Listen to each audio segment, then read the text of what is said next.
Journalist for 35 years. I've worked in every major media market in the United States, and I've written for more than 100 newspapers and magazines nationally and internationally. So last September 17th, I became the first journalist in U.S. history to go to the U.S. National Archives and the Library of Congress and pore over the thousands of pages of documents in both places to prove beyond a shadow of a doubt or any refutation of the facts that Prescott Bush, the grandfather of George W. Bush, and George Herbert Walker, his maternal great-grandfather for whom his daddy is named, were Nazi traitors to the country who should have been tried for treason. 2 weeks ago, in early August, a major world newspaper, The Guardian of London, finally got on the story internationally, and they flew a renowned reporter of theirs named Duncan Campbell over to Washington to take me back to the archives and Library of Congress so that they could verify that these explosive documents were real and I didn't have forged copies. Prescott Bush was the grandfather of George W. Bush and the father of George Herbert Walker Bush, and George Herbert Walker Bush is named for his father-in-law, George Herbert Walker. Prescott Bush graduated from Yale in 1917 and was in Skull and Bones with E. Roland Harriman, who was the younger brother of W. Averill Harriman. The Bush family really had nothing going. They were essentially social climbers and opportunistic people. At the time that Prescott Bush met Dorothy Walker, he was a tire salesman. And George Herbert Walker, as all fathers do when their daughter's going to marry someone, said in his heart, you know, it's not Union Banking Corporation. In actuality, it was anything but a bank. It was essentially a Nazi money laundering operation that had a lot of tentacles into a lot of different other businesses. They owned a shipping line called Hamburg American Line, for example, which was the first Nazi front business seized, although the line was no longer operational in 1942. In the early 1930s, it transported Nazi spies into the U.S., and then their promotional ads offered cash rewards to any American citizens who would go back on Hamburg American lines and proselytize for Hitler. 8 months after the U.S. had entered the war, the New York Herald Tribune ran a front-page article, Hitler's Angel has $3 million in U.S. bank. And it caused a major scandal and just rocked the world of politics. Brown Brothers Harriman, which George Herbert Walker and Prescott Bush were affiliated with and partners in, worked with I.G. Farben, which operated Auschwitz.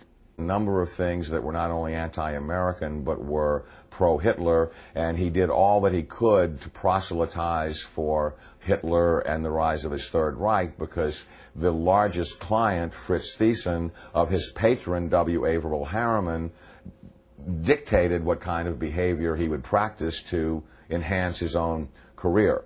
So he was put on the board of directors of Union Banking Corporation, and he was also a shareholder in Union Banking Corporation along with E. Roland Harriman. But what's interesting about what the documents show is that they clearly state that all of the shareholders were phantom shareholders for Fritz Thyssen and did his bidding directly. So the point I'm making is it's not as if they bought these shares of stock as a passive investment to hopefully profit from the war. They were directly doing the bidding of the some very shocking documents that I saw at the Library of Congress 2 weeks ago on August 10th. On August 9th, excuse me, had to do with the hearings of the McCormick-Dickstein Committee of November 1934. Show that Prescott Bush and the DuPont family, the Remington family, and J.P. Morgan tried to overthrow the U.S. government, assassinate FDR, and put a Hitler-style fascist state in place. I have in my possession testimony from the McCormick-Dickstein Committee in November of 1934 by one of the fascist plotters that they were going to follow Hitler's model exactly and impose martial law on the United States, round up unemployed people that were worthless to the economy and troublemakers and into internment camps. And their plan was, if necessary, to exterminate the people that could not be part of the effort. The only reason the coup attempt in 1934 didn't succeed is that they hired the wrong general to lead it, General Smedley Butler, the great Marine hero, two-time Congressional Medal of Honor winner, who worked with the plotters just long enough to be able to identify who they were and then blew the whistle on them to Congress. Incredibly, after being warned by the FBI and the Justice Department and the Treasury Department to cease and desist in their Nazi dealings, they had continued them until 1951. There had been 28 additional seizures of Nazi assets and Nazi business fronts between late 1942 and 1951, and that they had moved Nazi assets into Switzerland, Brazil, Argentina, and Panama, and they had continued to do business with their primary Nazi patron, who was Fritz Thyssen, who backed Hitler beginning in 1921 and who was the wealthiest man in Germany, and a steel and coal baron who, with his partner Friedrich Flick, essentially built the Nazi war machine along with I.G. Farben. And take his philosophical foundation from the Bible or the teachings of Jesus in the Sermon on the Mount. George Bush takes his inspiration from what he learned in Skull and Bones and from the Thule Society that Hitler and Goebbels and Goring cut their teeth in, Bohemian Grove, these evil organizations that perpetrate the ugly things that these criminals are doing to this country for which they must be held accountable. Now you look at the Republican National Convention this week, and you bring in Arnold Schwarzenegger to speak last night. Schwarzenegger is the son of a Nazi. He has praised Nazis. He has praised Hitler.